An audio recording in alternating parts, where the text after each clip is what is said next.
नमस्कार। आज हम चर्चा करेंगे चुनाव विभाग चुनाव की तैयारी कर रहा है। क्या भारतीय जनता पार्टी चुनाव के लिए तैयार है? बलदेव बलोरिया जी जो डोडा जिले के प्रभारी हैं और कार्यकारिणी के सदस्य हैं। बलदेव जी, आपका स्वागत है। नमस्कार जी। सबसे पहले मैं ये जानना चाहता हूँ, क्या पार्टी चुनाव के लिए तैयार है? देखो, जहाँ तक भारतीय जनता पार्टी का सवाल है, भारतीय जनता पार्टी और पार्टी का कार्यकर्ता चुनाव के लिए सदैव तैयार रहता है। भारतीय जनता पार्टी का कार्यकर्ता चुनाव के समय काम नहीं करता।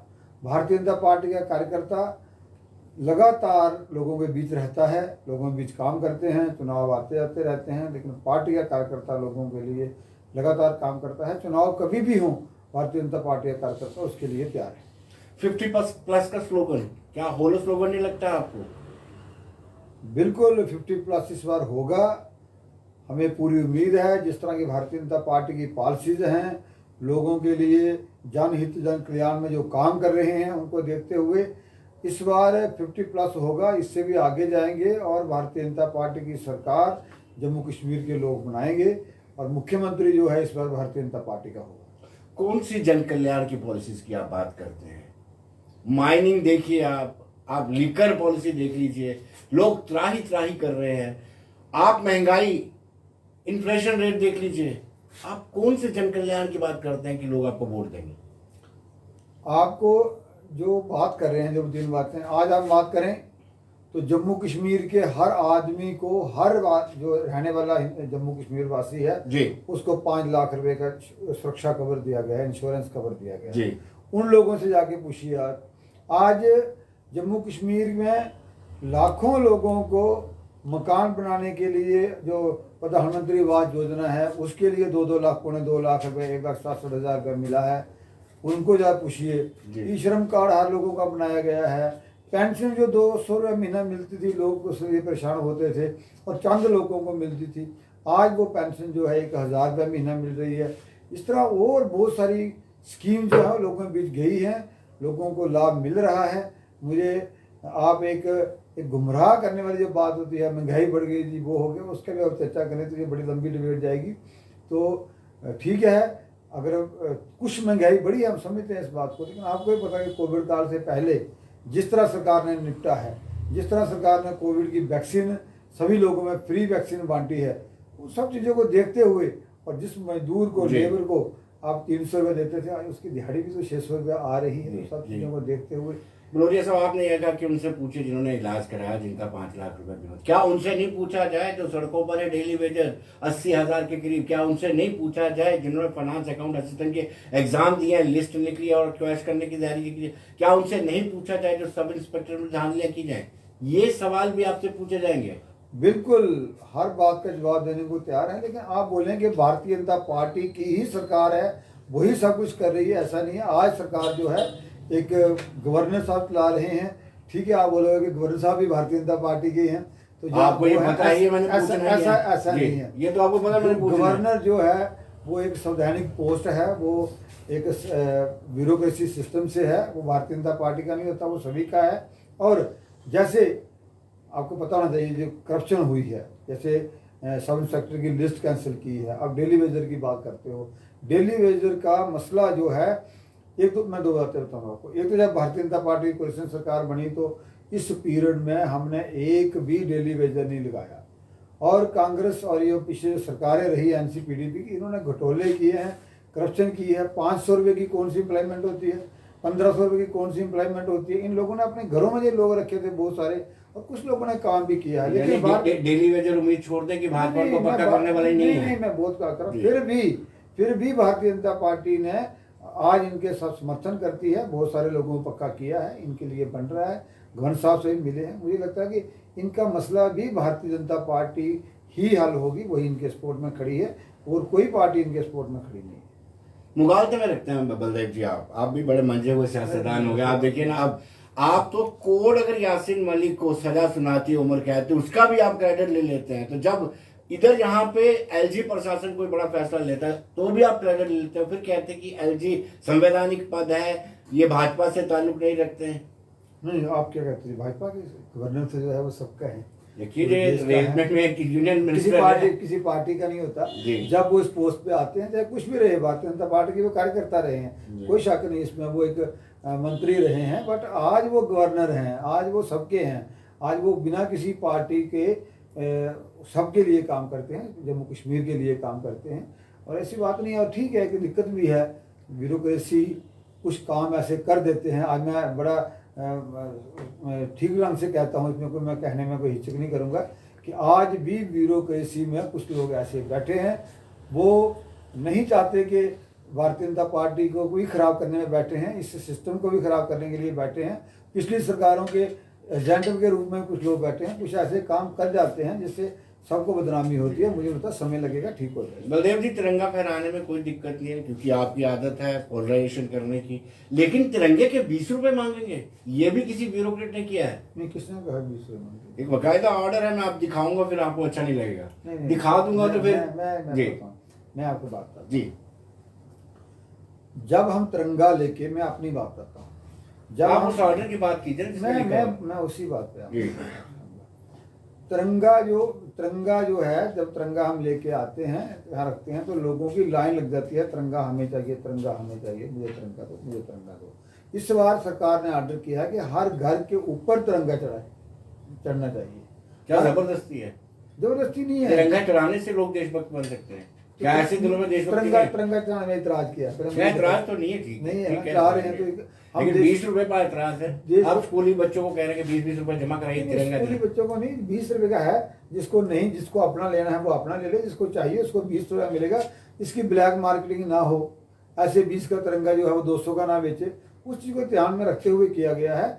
और तिरंगा लहराना, मुझे लगता है कि इसको तो क्रिटिसाइज करना ही नहीं चाहिए, ये बात तो इसके लिए तो क्वेश्चन मार्क पे आना नहीं चाहिए। मुझे तो अच्छी बात है तिरंगा लहराने के मौके, और 20 रुपये में तो एक स्टिकर नहीं आता, 20 रुपये में तिरंगा अगर मिल रहा है तो खुशी की बात है। सरकार को अप्रिशिएट करना चाहिए कि 20 रुपये में तिरंगा वो दे रही है, मजबूरी में नहीं दे रही, आप कहीं से भी लो, आपको 10 का मिलता 10 का ले लो।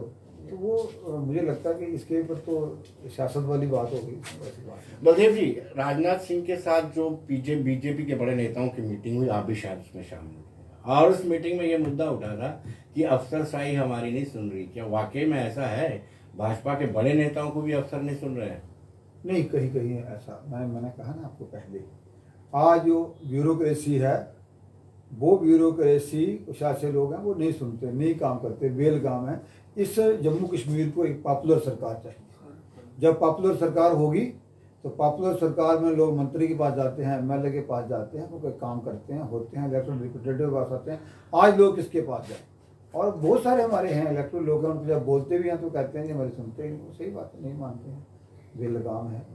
यानी मुद्दा ये उठा था और यहाँ तक कहा गया कि हमारी हालत इतनी दयनीय हो गई है कि हम कुछ कह ही नहीं सकते, कुछ एडवाइजर बना दीजिए जिनकी पृष्ठभूमि जो है पॉलिटिकल हो। जो वो वाली बैठक हुई, मैं उसमें नहीं था, मुझे नहीं पता कौन सी बात हुई है, लेकिन ये सही बात है, स्वाभाविक है कि ब्यूरोक्रेसी इतनी बेलगाम है कि नहीं काम कर रही। एक ज़बरदस्त और जल्दी से जल्दी एक पॉपुलर सरकार की जरूरत है ताकि लोगों की अप्रोच आम बंदे तक हो जाए, उनको जो डोर स्टेप तक उनको सरकार मिले, उनके काम हो, उस चीज़ में प्रॉब्लम आ रही।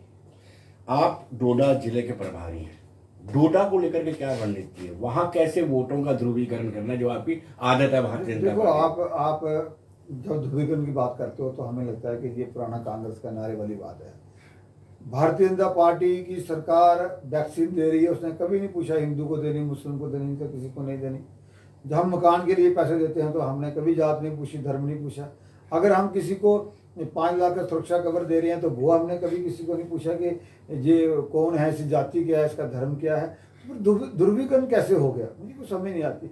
और मैं आपको बता दूं कि अभी जो यूपी में इलेक्शन हुई है, उस इलेक्शन में बहुत सारी हमारी सीटें ऐसी थी जहाँ पे मुस्लिम वोट नहीं मिलता, डिसाइडिंग फैक्टर था, लेकिन वो हमने सीटें जीती। वो इसलिए जीती कि उनको पता था अगर 5 लाख का इंश्योरेंस दिया तो बीजेपी ने दिया, अगर कहीं पे वैक्सीन दी तो बीजेपी ने दी, ट्रिपल तलाक को किया तो बीजेपी ने किया। हमने लोगों का काम करते हैं, उसके नाम पे वोट लेते हैं, ध्रुवीकरण करके वोट में। तो डोडा की बात बताऊं तो डोडा के लोग जो हैं वो बड़े कमिटेड लोग हैं, मेहनती लोग हैं। बड़े छोटे मार्जिन से जीत के आए हैं पहले आप, ज्यादा लंबे मार्जिन नहीं थे आपके। नहीं, मेरी बात, और आप 50+ की बात भी कर रहे हैं। मैं कहता हूँ कि डोडा में इस बार भारतीय जनता पार्टी स्वीप करेगी। वहाँ पे 3 सीटें हैं, तीनों की तीनों भारतीय जनता पार्टी जीतेंगी। इसको याद रखना, मेरे इंटरव्यू को देख लेना, मुझे पूरा विश्वास है। वहाँ काम करता हूँ, वहाँ हमने डीडीसी का चेयरमैन बनाया है, हमारी डीडीसी बनी है, वो सभी लोग हमारे एमएलए हों, पूर्व एमएलए हों या डीडीसी के लोग हों, पंच सरपंच हो, बड़ी मेहनत से काम कर रहे हैं, लोगों के बीच रह रहे हैं। वो पक्का इस 50+ में उनका बड़ा ज़बरदस्त योगदान होगा। टनल के उस पार क्या आपको कोई सीट मिल पाएगी? पहले तो आप कभी खाता खोल नहीं पाए हो, और इस बार क्या उम्मीद है आपको? आप 50+ का वादा कर रहे हैं, दावा कर रहे हैं। टनल के पार हमने डीडीसी इलेक्शन में खाता खोला है। हमने 3 डीडीसी वहाँ से जीते हैं, पंच सरपंच हमारे जीते हैं, हमारी वहाँ म्यूनसिपैलिटीज़ बनी हैं, उनके चेयरमैन बने हैं। इसलिए मैं आपको विश्वास दिलाता हूँ कि इस बार टनल के पार भी जिस तरह भारतीय जनता पार्टी ने एसटी को रिजर्वेशन दी है, जिस तरह गवर्नमेंट की स्कीम्स आई हैं, इस बार हम वहाँ से भी सीटें देंगे। एसटी को रिजर्वेशन दे दिया आपने पॉलिटिकल, लेकिन पहाड़ी भाषियों का मुद्दा अभी भी अटका हुआ है, उनका क्या होगा? बिल्कुल, पहाड़ी भाषियों उनको रिजर्वेशन के लिए कुछ बात हो भी रही है, हुई है। मुझे इसके लिए कोई बड़ी ज़्यादा इसकी नॉलेज नहीं है, मैं ऐसे कुछ कह दूं, लेकिन ये है कि उनको भी इंसाफ देंगे तो हम नहीं देंगे, उनको विश्वास है। मेरे सामने कुछ लोग डेपुटेशन जो हमारे आदरणीय अध्यक्ष जी हैं, शोकपुर जी, उनसे मिले भी हैं, चर्चा भी होती है, इस इशू में लगातार मंथन हो रहा है, इसका भी कुछ ना कुछ करेंगे। हाउस के अंदर पटल पर कहा गया था, गृह मंत्री अमित शाह ने कहा था कि जल्द ही चुनाव करवाए जाएंगे, हालात सामान्य होंगे, चुनाव करवाए जाएंगे। ठीक है, अब आप इसको लिंगरान क्यों कर रहे हैं? क्या वजह आपको लगती है? यहाँ तो आप ये मान लीजिए कि ड्यूटी जम्मू कश्मीर में हालात सामान्य नहीं है, इसलिए चुनाव लिंगरान किए जा रहे हैं, लेकिन आपके जो स्टेटमेंट पार्लियामेंट में आते हैं उसमें फिगर आउट किया जाता है कि हालात सामान्य हो रहे हैं, आतंकवाद की घटनाएं कम हुई हैं, उसके बावजूद भी चुनाव नहीं हो पा रहे। देखो, ड्यूटी बनने के बाद एक कमिश्नर बना, डिलिमिटेशन कमिश्नर बना। डिलिमिटेशन उसने मई 5 को अपनी रिकमेंडेशन दे दी, उसने अपनी रिकमेंडेशन दे दी जी। उसके बाद भी कुछ प्रोसेस था कि इतनी देर के अंदर अंदर आपको ऑब्जेक्शन देने हैं, वो देने हैं। उसके बाद अभी इसकी जो पोलिंग बूथ बने, उसकी पोलिंग बूथ का आइडेंटिफिकेशन हुआ। उसके बाद अब 1 अक्टूबर से लेके 31 अक्टूबर तक जो है वो नए बोर्ड बनने हैं, जो एडिशन डिलीशन होनी है, करेक्शन होनी है, वो काम होगा। 31 अक्टूबर को ये सारा प्रोसेस खत्म होगा डिलिमिटेशन का, और उसके बाद मुझे लगता है किसी भी वक्त घोषणा हो सकती है, सरकार चुनाव कराएंगे। राजनाथ सिंह जी भी कल यहाँ पे आए थे 2 दिन पहले, उन्होंने भी कहा कि जल्दी से जल्दी चुनाव होंगे।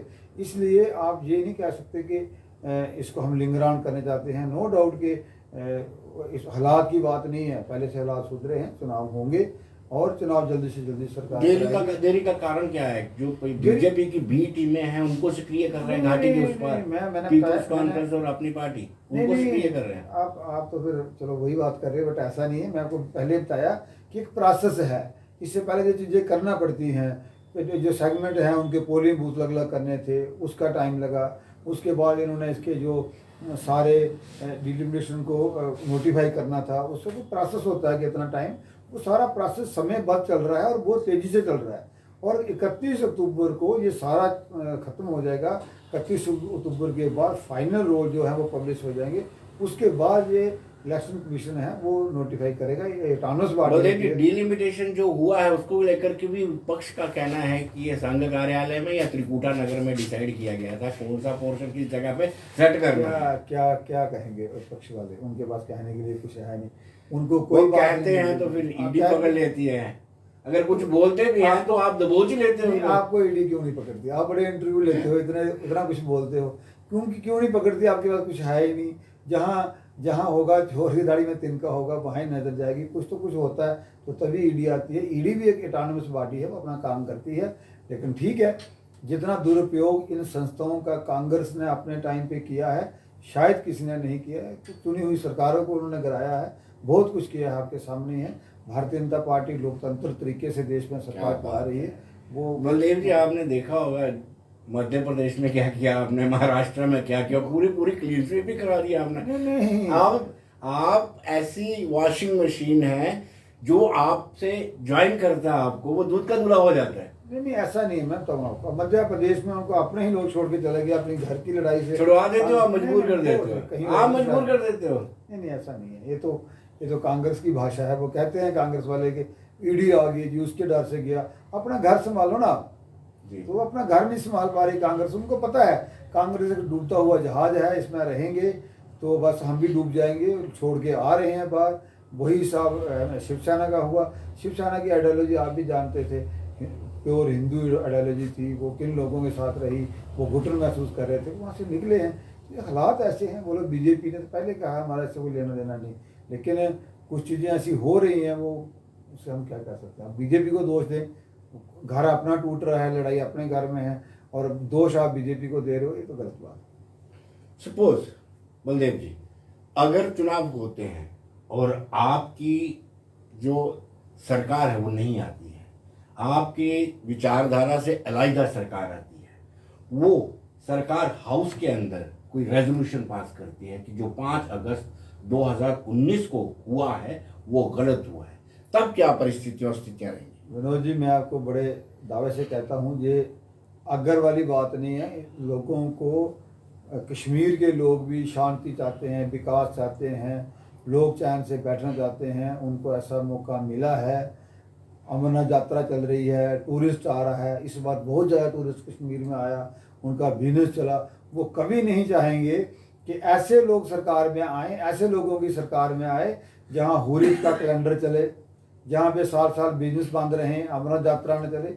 मुझे लगता है कि ऐसा वो होगा, वो सरकार आ ही नहीं सकती। और कश्मीर के लोगों को एक ऐसी सरकार की ज़रूरत है जो सरकार विकास करे, जो टूरिज़्म लाए, वो उनका रोजी रोटी चले।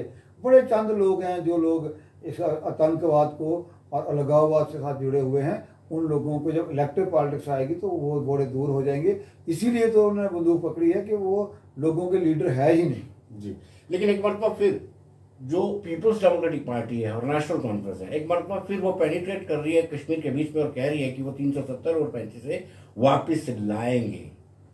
देखो, वो बोलेंगे जी, वो लोगों को गुमराह करने की और पोलराइजेशन करने की कोशिश करेंगे, लेकिन हमें पूरी उम्मीद है कि एक तो इस बात को भूल ही जाओ कि 370 और 35 से वापस आएगा, उसकी चर्चा करना भी बेकार है, वो कभी नहीं आएगा।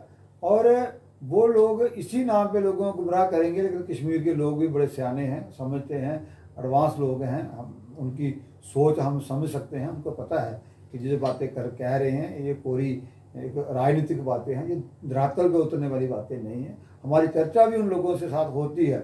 आधार कार्ड पीडीपी के लोग और दूसरे लोग हैं, वो भी मानते हैं कि जी वापस आने वाला नहीं है, नहीं आएगा। ठीक है, लोगों को गुमराह करने के लिए कहते हैं, लेकिन कश्मीर के लोग गुमराह नहीं हो।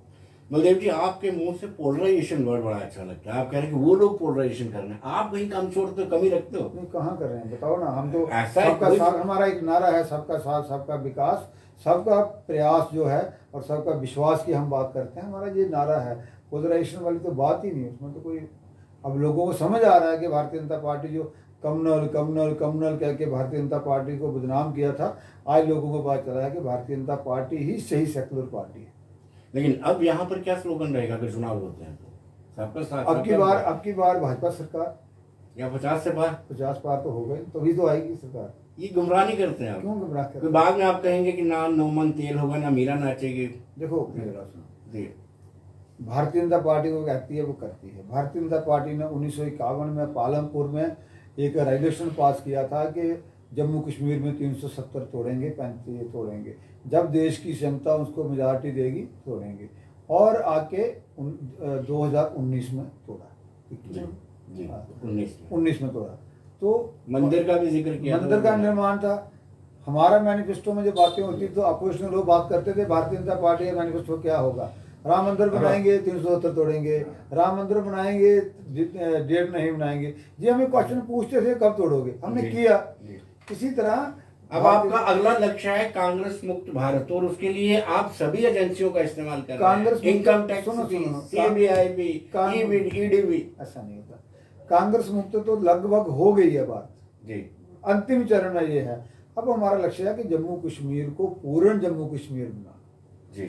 जिस विलय को महाराजा हरि सिंह ने जम्मू कश्मीर को किया था, उस कश्मीर को लेना, उस कश्मीर को पूरा करना जम्मू कश्मीर को, वो हमारा अंतिम लक्ष्य है। भारतीय जनता पार्टी का जो एक नेता है वो पार्टी की सोच है, उन्होंने कहा है कि जम्मू कश्मीर जो है इसको जो कश्मीर ऑक्युपाइड है उसको वापस लेना है, वो लेंगे, वो हमारा अंतिम लक्ष्य है। बलदेव जी, आप हमारे कार्यक्रम में आए, बहुत बहुत शुक्रिया। धन्यवाद जी, बहुत बहुत धन्यवाद। दर्शकों, बहुत बहुत शुक्रिया, धन्यवाद।